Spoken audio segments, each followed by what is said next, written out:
Grab him on the back.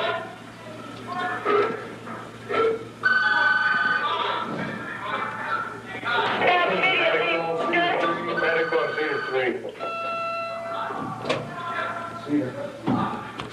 We need backup, we need medical. We're gonna need SWAT, we're gonna have that. Down here. Get that. Let those guys in. Yeah.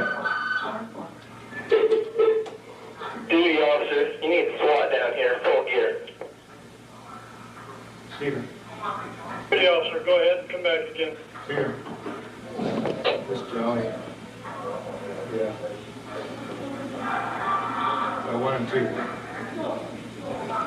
Yeah.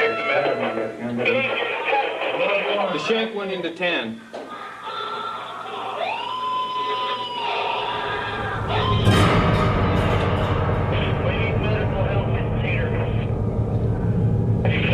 Immediately in Cedar.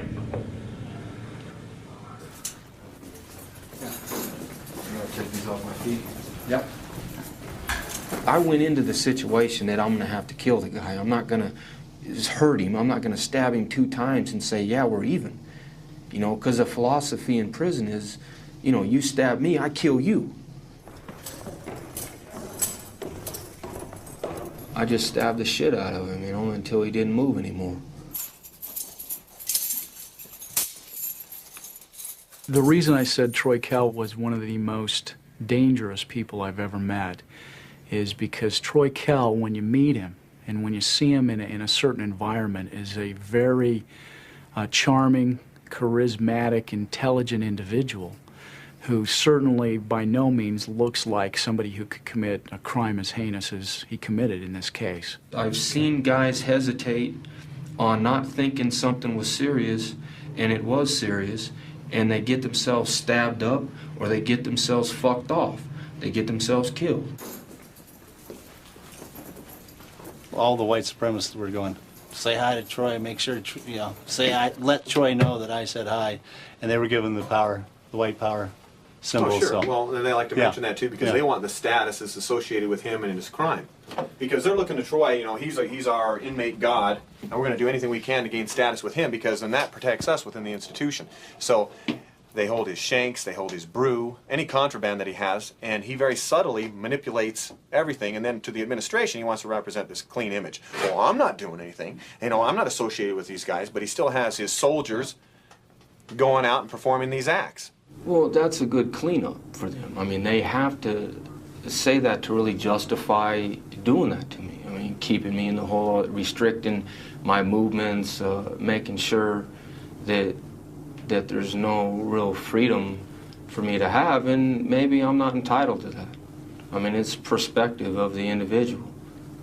You know, some individuals think that, you know, he shouldn't have anything. Give him some bread and water and put him in a cage somewhere. And that's fine too, but don't expect the guy to be a nice guy and smile and to say thank you for the bread and water every time you bring it.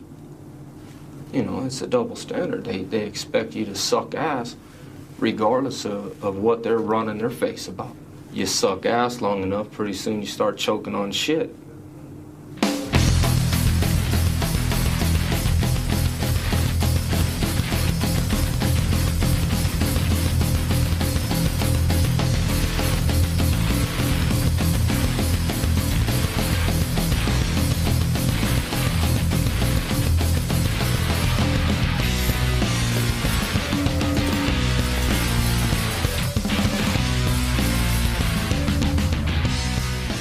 A lot of my personality now is reflectant from how I was raised in the penitentiary. It desensitizes you.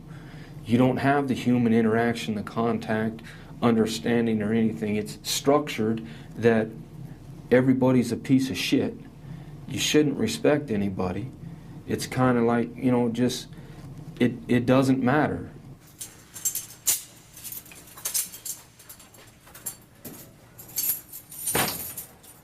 You have to realize why Troy Kell went to prison. And that being, at 18 years old, he concocts a scheme with a couple of his friends to take a young man he's never met before in his life, a young man named Cotton Kelly, take him out in the desert, take out a gun. Troy Kell takes out a gun and shoots him 6 times at close range in the face, killing him. After the killing, takes his wallet, and they go by a convenience store and buy liquor.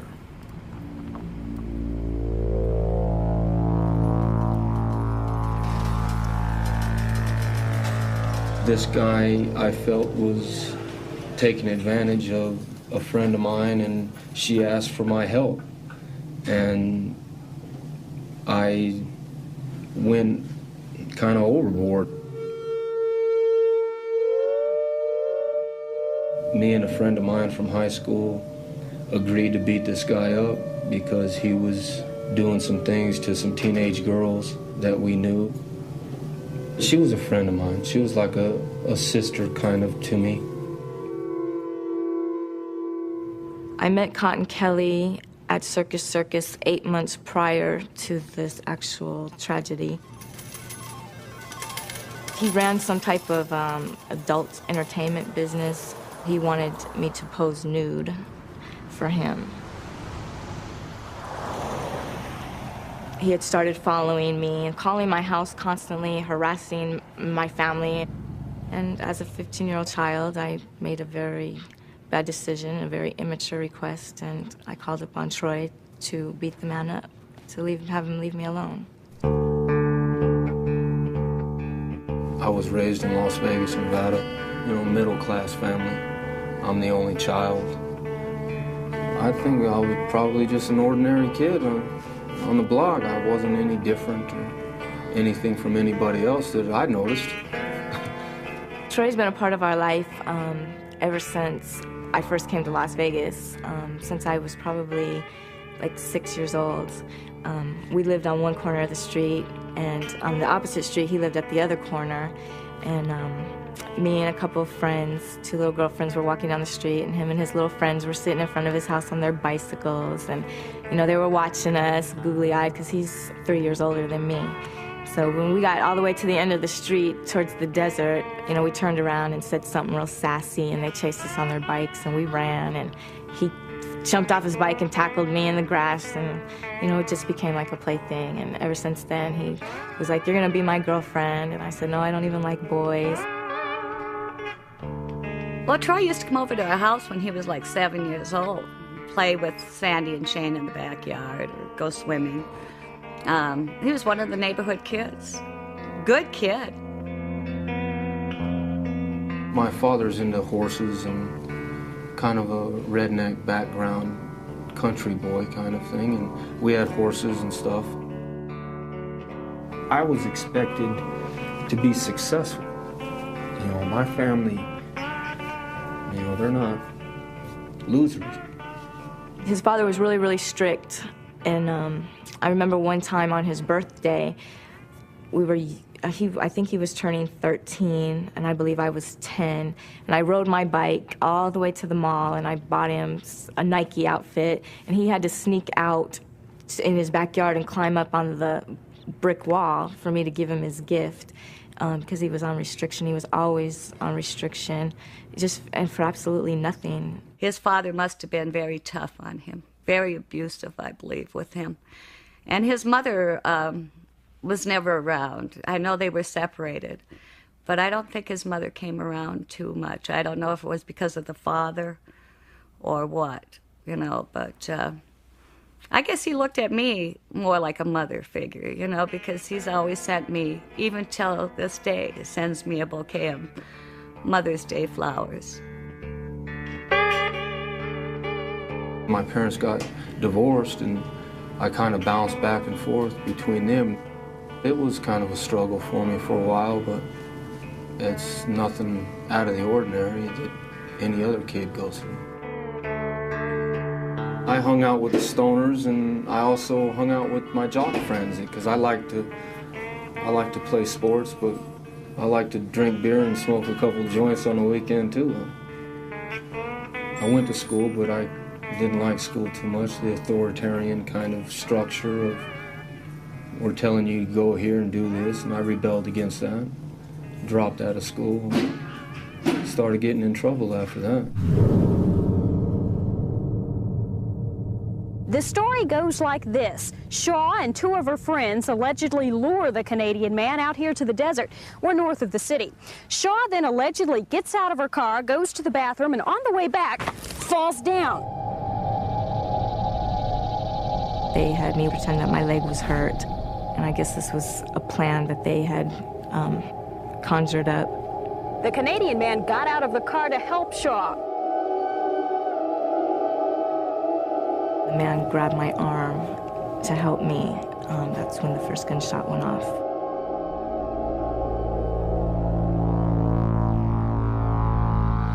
For a reason that I can't really understand, I decided to bring a gun and shoot the man and kill him.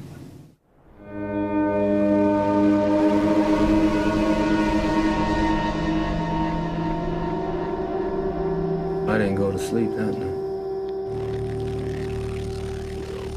You know, Think about running away? Yes, of course. But why didn't you? I don't know. I didn't have anywhere to run to. You know, I couldn't just keep on running and running.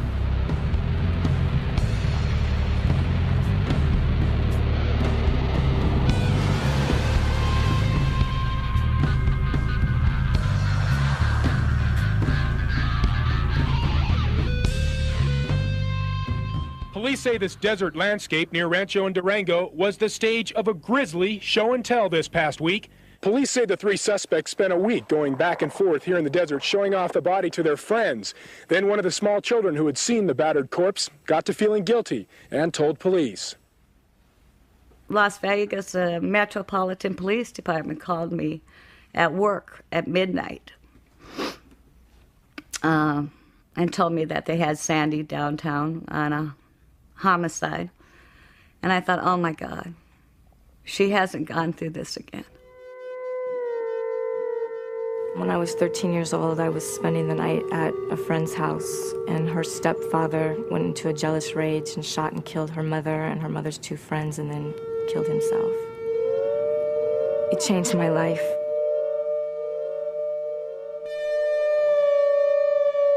I detached myself from my emotions. I didn't have a sense of life or death. It was just all the same to me. Another episode happened to her. She's walking home from school, sees this guy come running up behind her, girl in front of her, sees the guy shoot the girl in the back of the head. She's already gone through this. Now this is two. How many times? I mean, I'm 48 years old. I've never seen anyone in my lifetime get shot. I mean, what are the odds? So I went down, and I find out that she's the one being charged with it. I can't tell you how bad that hurt. To know my daughter was involved, and a man's life had been taken.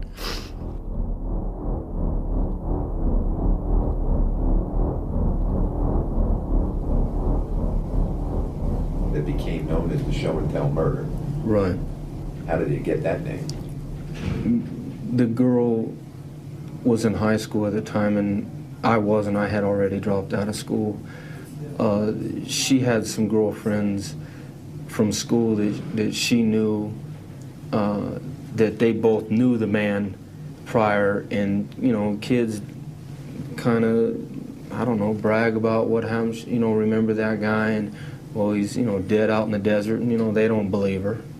So she decided to take him out there and see the guy, and that was kind of the way it went down. The night after Cotton was shot, the next morning, I had gotten up to go to school, I didn't know if this had happened to me or was I just thinking this happened to me. I wasn't really sure. And so I went back to the scene of the crime, and I seen it from the side of the road.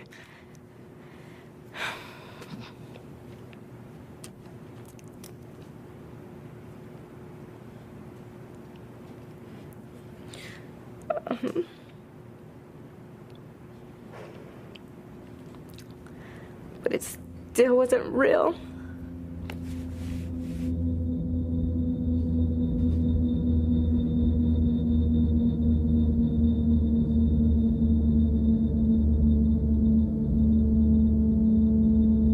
Teenager Sandy Shaw testified in her own defense today, staring only at her attorney. Shaw explained how last September, she and two older boys drove into the desert with a Canadian man. After the first shot, Cotton moaned and hit the ground.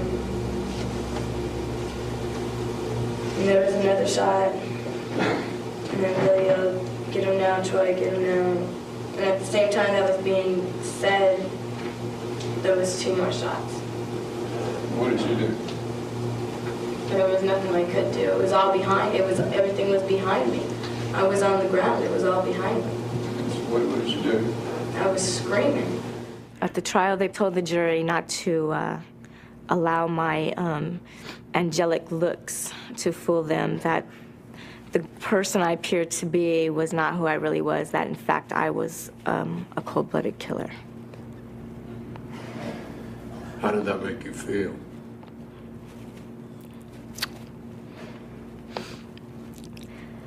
At the time, I really didn't feel anything. Through that whole time of my life, I really didn't feel nothing. How do you plead guilty or not guilty? Not guilty. And charging you with conspiracy to commit robbery, conspiracy to commit murder, robbery with the use of a deadly weapon, and murder with the use of a deadly weapon. How do you plead guilty or not guilty? Not guilty. They offered me a life with the possibility of parole on a plea agreement, and being stubborn and kind of thinking I knew everything at the time, I didn't take it. I thought that 10 to 15 years was the rest of my life at 18 years old. And in reality, it's not. You know, you can start over again.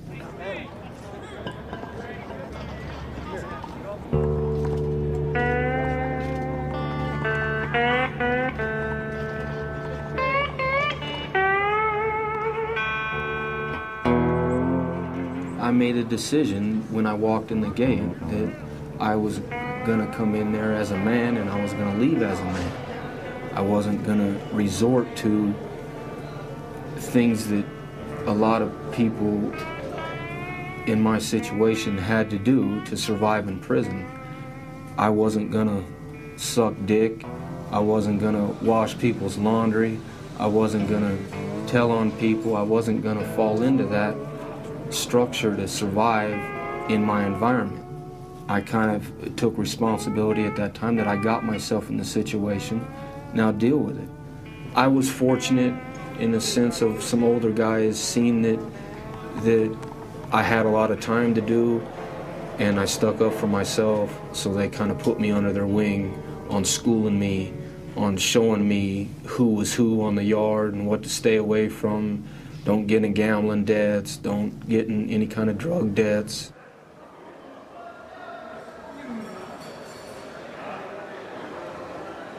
You have predators. You have homosexual predators, you have extortionists, and the whole ball of wax, and they're going to test you. One incident, I ended up getting shot and stuff like that on the yard, and with a guy that was a notorious booty bandit.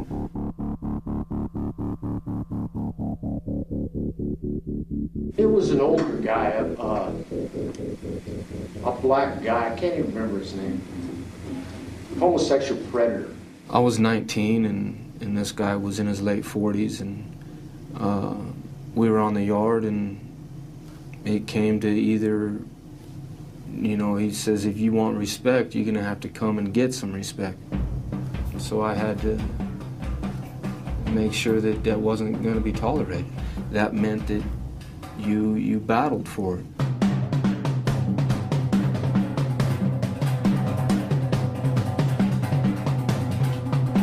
They break it up by shooting rounds at you from the waist. It's called skip rounding. I mean, it stopped the fight. It blew me off my feet, you know, because I mean, you're getting shot by a 12-gauge shotgun from like 30 feet away.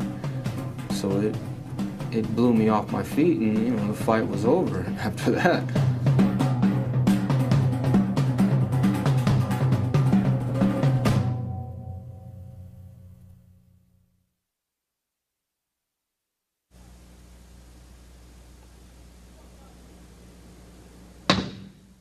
When I arrived at prison, I came to prison for forgery. I forged a $300 check. That's what I was in prison for. I was serving a sentence of a 1 to 15. I wasn't placed in like a minimum security prison for forgers. I was placed in a super maximum security prison for murderers. Eric Daniels was a co-defendant to Troy Kell, and in fact was the individual during the homicide that laid across the victim's leg so as to incapacitate the victim from moving. The ironic thing, had been sent to prison on a 0 to 5, somewhat minimal forgery case, where he had actually taken a check from a local sheriff here, which was his first mistake, and then forged the sheriff's name on this check. Not a bright idea. Sent him to prison for 0 to 5. So Rick Daniels went from a small-time crook to never going to see the light of day outside of a prison again. Here I am, a forger, living on death row. I was interacting and recreating with 3 guys that had death sentences that were going to be executed within the next 3 or 4 years, and I'm in prison on forgery. That's how I ended up becoming involved in violent situations.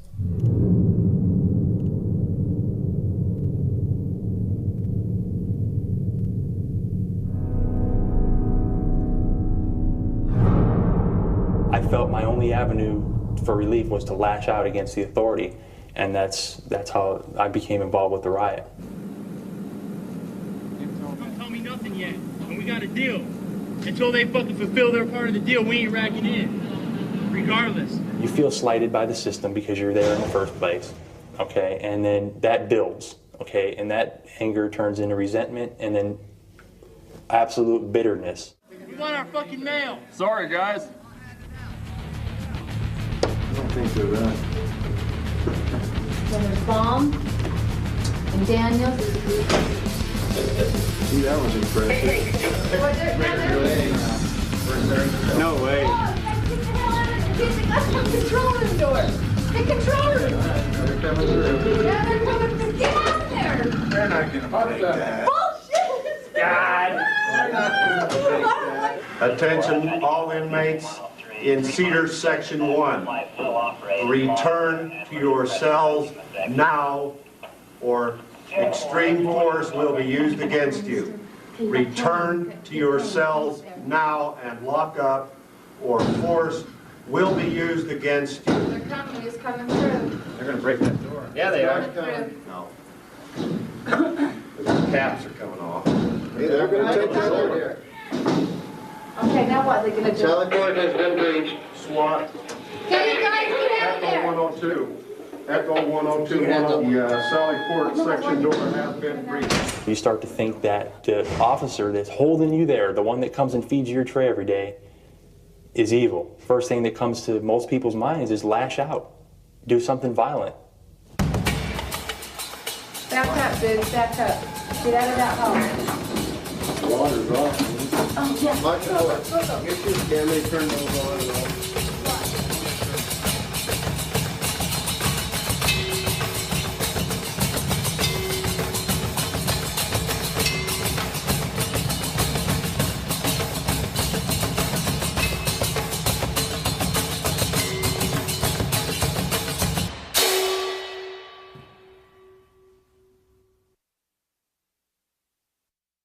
You're in your cell for so long, by yourself, you have no television, no radio, very little contact with the outside world.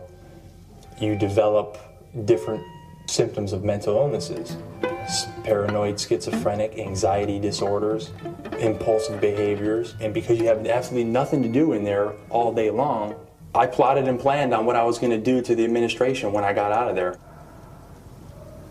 I threw some urine and some feces on her because I couldn't do anything else to her. I couldn't get my hands on her, and so that was the next best thing. It made me feel on top of the world to see her running out of the unit, screaming her head off with feces in her hair and her face.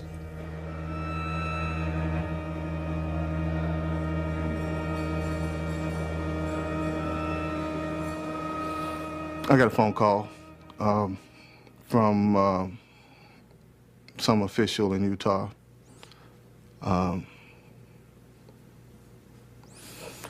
don't remember his name, but I was, they just told me that my brother had been attacked by another inmate and that he was dead. And I immediately called my dad and my mom. And, you just don't want to believe it. You don't want to believe that someone that you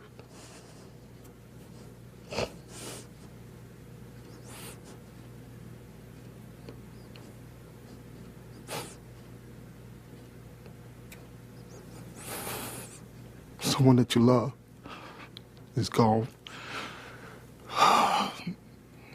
This was a victim who had a quite storied past in Arkansas, had been in trouble with the law, including armed robbery, had some violent tendencies in Arkansas, and in fact had committed some assaults on guards in Arkansas, committed assaults on inmates in Arkansas.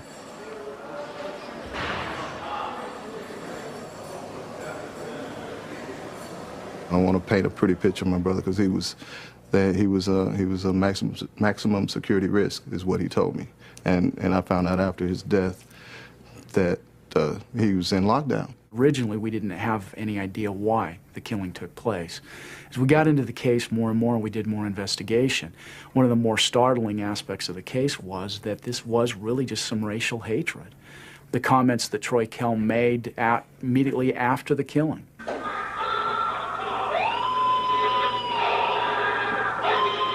That he was really quite proud of himself, that, that this black person would no longer be around, that he couldn't talk about white women, certain comments like that, that he was really, seemed very proud of himself, that there was one less African American on the earth and that was something good.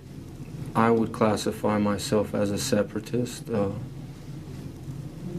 I believe that the white man should return to Europe and should have never came over here. Throughout history, if you see the Greeks or the Romans or any civilization that started, the Egyptians, that started to intermingle with foreigners, in a sense, outsiders of their racial groups, eventually they've destroyed themselves.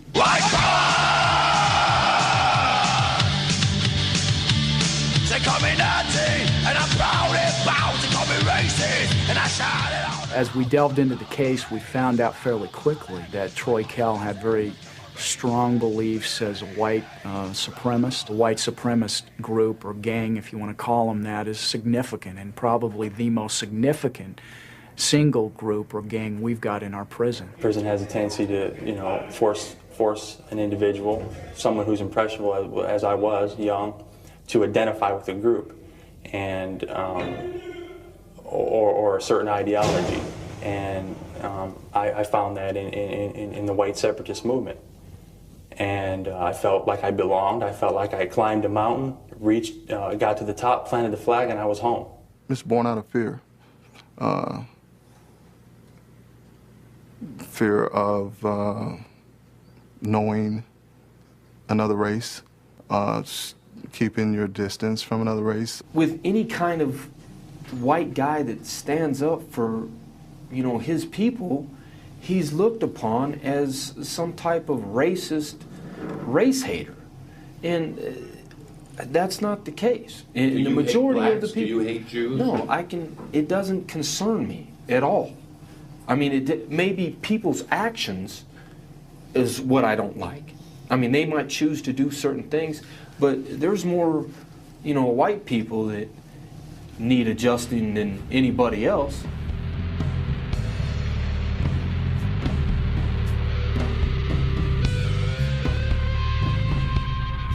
In preparation for the case, and primarily the sentencing portion of the case, I went out to Nevada, where of course Troy was housed as an inmate for years. During the course of that, we actually found a letter, and it was a letter that Troy Kell had written probably 10 days to 2 weeks prior to the homicide here in Utah. And he was writing some of his white supremacist inmate friends in Nevada.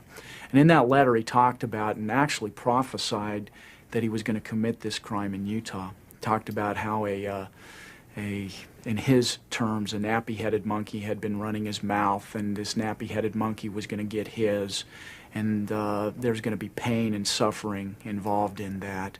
It was a power trip to begin with, but it had racial overtones to it. The race issue was used to justify the power trips, controlling the action, wanting to control the TV, the ice bucket, where this person lived with who, things like that happen in prison. It becomes racial only as a secondary consequence. It starts off from greed and profit and control, like anything else. I had a confrontation with him verbally that derived from two other people's fight. That kind of, flowed over to me getting involved with him. And it was kind of agreed between me and him that we were going to take care of it. That any chance that either one of us got, that we were going to deal with the situation.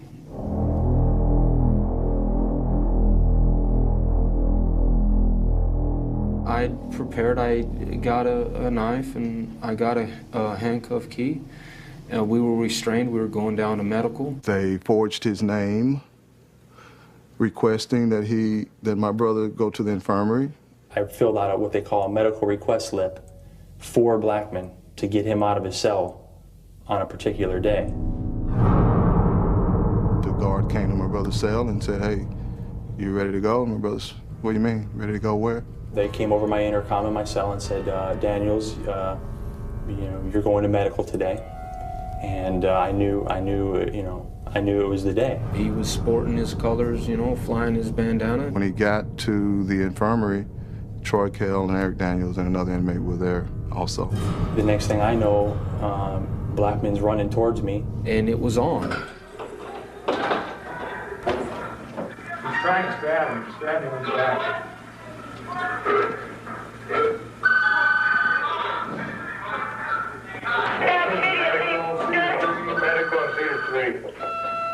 I knew that it was a strong hit because of the color of the blood, and it's dark, and that's a sign that where you got an artery or a vein or something like that. You need to SWAT down here, full gear. Steven. Hey, officer, go ahead and come back again. Here. Just Johnny. Yeah. 1 and 2. SWAT, full gear in Cedar 3 now. Section 3 here.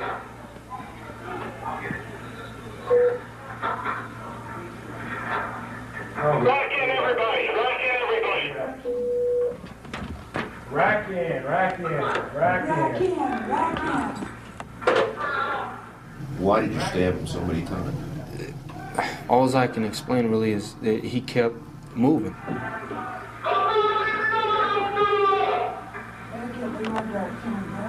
I just stabbed the shit out of him, until he didn't move anymore. Then I ended up stabbing the man to death. The shank went into 10.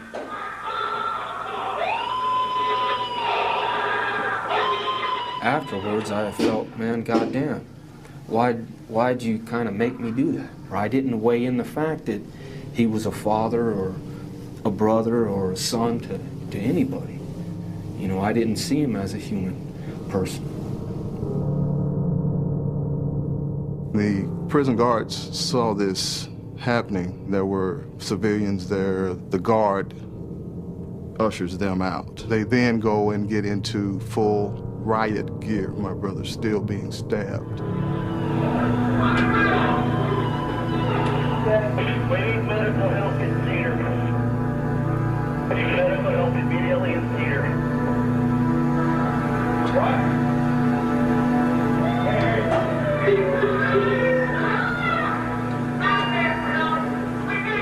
They come in, and then they grab Kell and this other guy. Well, my brother's dying by then. It's just too much time has elapsed.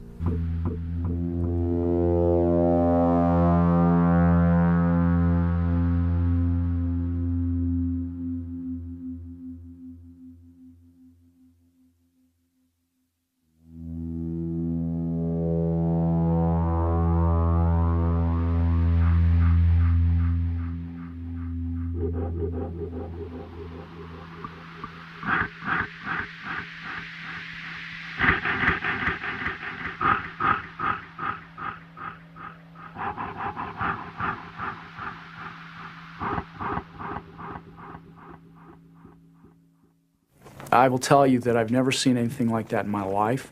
I got more and more horrified the more I watched it, as I had to watch it over and over again to prepare for the case. Actually, to the point where we had to count the number of stab wounds.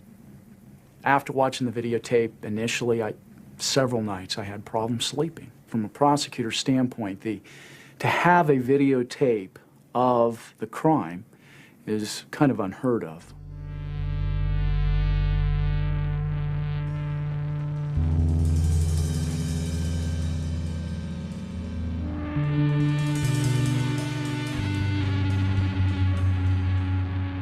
My father and I went to Utah for one reason only, and that was to try to make a change. We wanted to talk to the prison officials. We wanted someone to tell us that they were going to change the procedures. That's why we went, to ensure that what happened to my brother didn't happen to another inmate. Troy Kell did take the stand. He was very articulate, very intelligent, and was able to bring up emotion, which at the time appeared to be genuine. And in fact, he addressed the victim's family, who happened to be in the audience from Arkansas. From the witness stand, he asked if, after he finished testifying, if he could talk to me and my dad one-on-one and sit down. And he said, sit down as men and talk.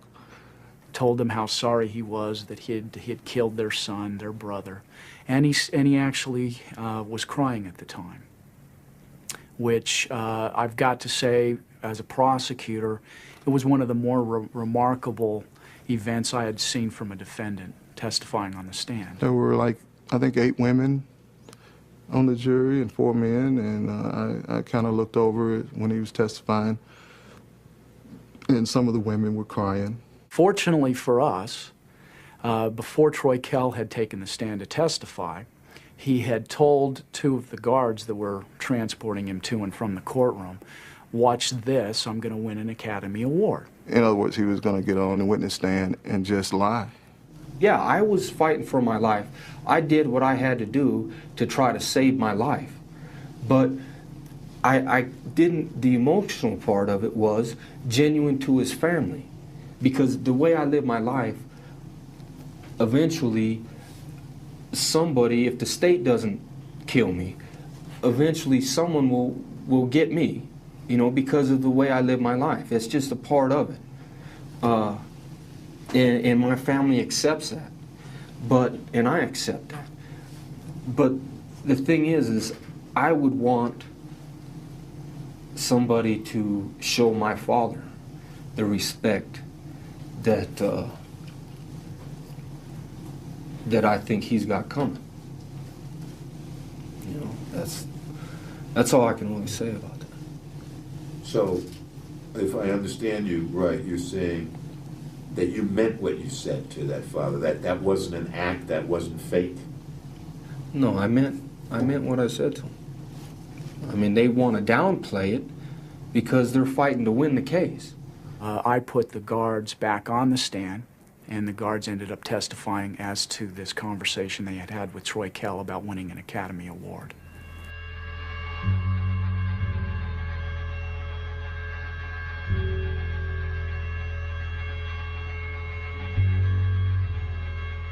I was subpoenaed to testify at that trial. Although I wish he would have done things a lot differently, I don't know if I can, I can't pass judgment upon him for the things he's done. I don't agree with the things he's done. I don't like the things he has done. But I cannot judge him for the things he has done because I don't live like he lives, and I don't walk in his shoes, and I don't feel what he feels.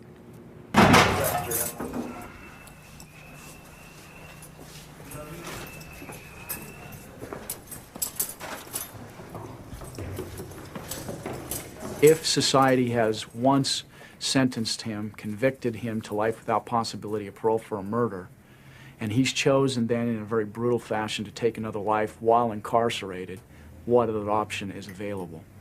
And realistically, the chance that Troy Kell in the future could commit another homicide while in prison. And I think that was probably the most weighty thing that ended up in the jurors voting for the death penalty. I don't think the death penalty works. You know, there are people who's on death row, and you know, we just recently had some. McVeigh was put to death. Does that stop terrorism? I don't think it will. Does it stop people from murdering and killing and raping? I don't think it will. You know, some of my coworkers say, hey, well, he won't do it again. Well, sure, but that doesn't deter others. There's no punishment on this earth that's going to even come close to what Kell will face when he meets God. That's my personal belief. You can kill him 20 times over, and it won't even come close to what he will suffer in the face of God.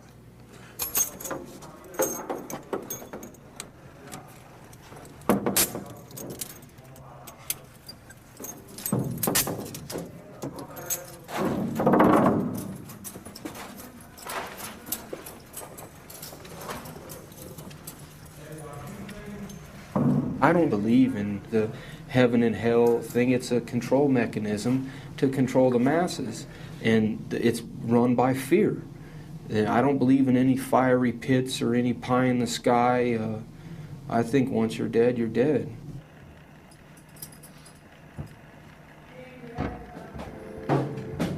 And when my life is over, for you this song I'll sing.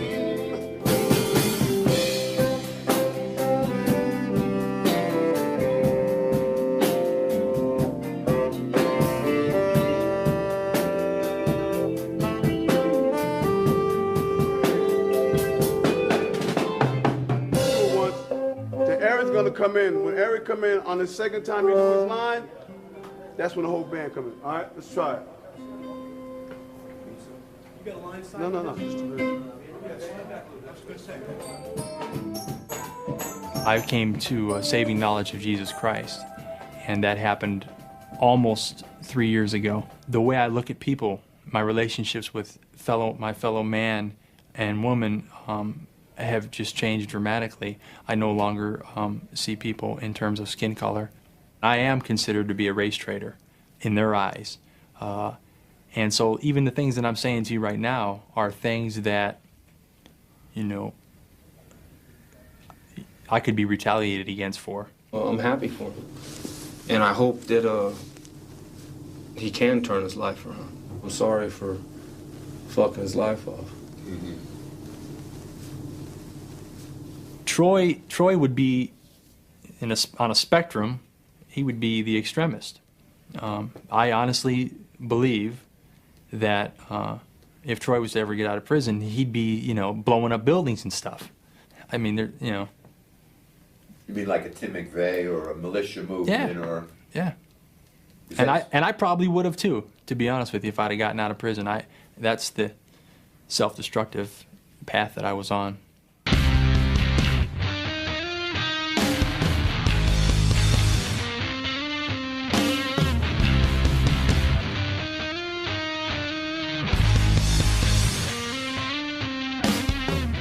It's the 8th letter of the alphabet is H.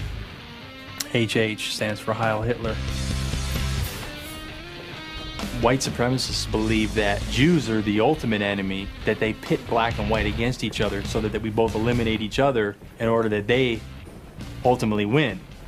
And that's the whole philosophy in a nutshell. Yeah, the banks, the media, they subliminally inject thoughts and opinions into people's minds, and those opinions are all favorable for the Jewish agenda and all that nonsense. And the thing is, I see it now as nonsense, but I'm telling you, I bought into it. I think that there's some merit to that. If you look at the people that are calling the shots, and I think it's definitely not coincidental. I mean, they look out for their own. I mean, they've been through some hard damn times in the history of the world, and they're entitled to do that. And it's a power trip. It's all it is. It's a structure. Do you believe the Holocaust happened, or do you believe these revisionists who said it never happened? It's just a bad rap on the Third Reich. To the magnitude that they say, no, because there's no mention. It's only the numbers don't match up to the claim of what they're saying of the Holocaust. Yes, I believe it happened. There was a war going on. And he told them what they were going to do, what he was going to do, 10 years before he even started doing it. It's, seek and destroy. That's the way it was conquest. That's what was happening. I mean, that's just the way it went. I mean, that's how nations were built, was by force.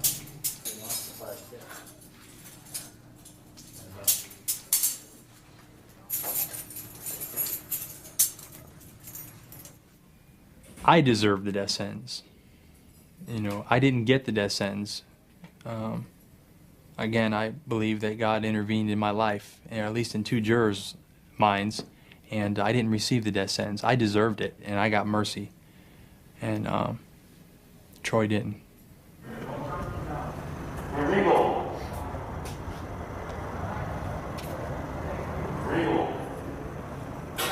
I've only been here for one execution, and it happened to be the firing squad. And to me, it seemed a cleaner, a faster way to go. The man didn't experience any kind of...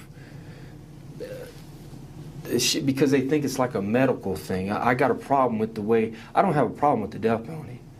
Okay, it's in the sense of that's the penalty. But when they try to, make it like a medical procedure, like they're going into like an operation or something like that, show it for what it is.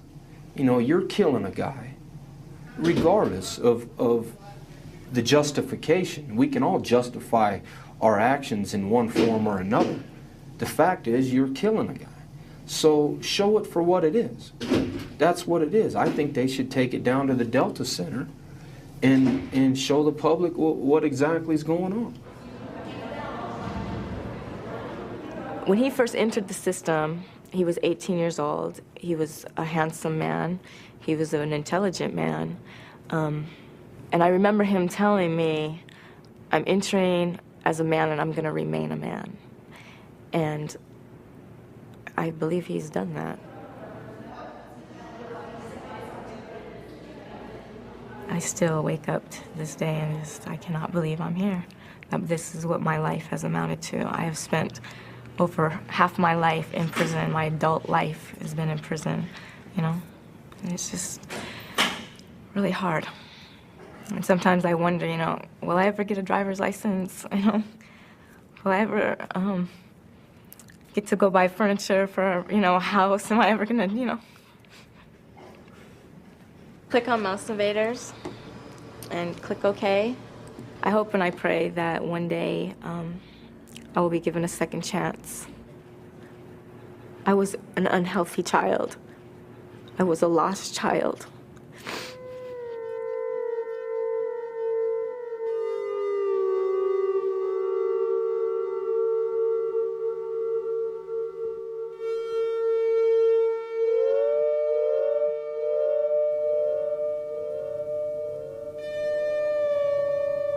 How much longer do you expect to be alive? I don't know. I can't even answer that question. I can't even answer that question. I don't know. I really don't know. I hope a long time, but I go through that all the time. So I don't know. You go through what all the time? I go through with making the decision of, living through this shit or not. Because I fucked my life off. So, I've been pissed off since I've been 18 years old.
Now, log on to HBO.com and find out more about this documentary and others in the award-winning America Undercover series.